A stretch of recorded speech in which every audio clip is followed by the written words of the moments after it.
That Michelle Goldberg, this idea of a wall, the president didn't bring it up and didn't start pushing it until the very last minute. Republicans had signed on to a CR, a continuing resolution that would fund the government, and they had to pull it all back when at the last minute Donald Trump got upset by what Rush Limbaugh was on the radio.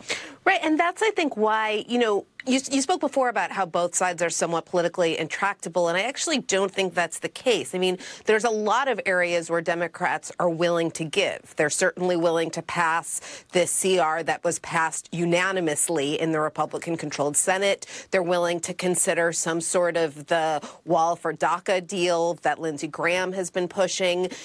There's a plan that Mike Pence had been floating with, I think, $2-something billion for border security, but then Trump suddenly took that off the table.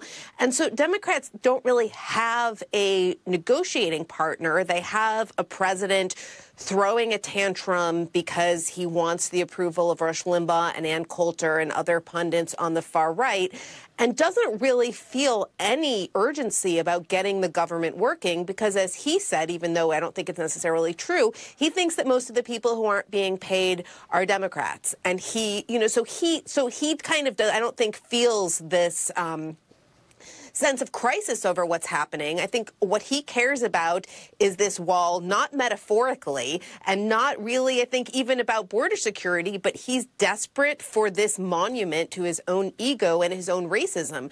And that makes it really difficult because this isn't really policy issues. This is just about a narcissistic man having a fit.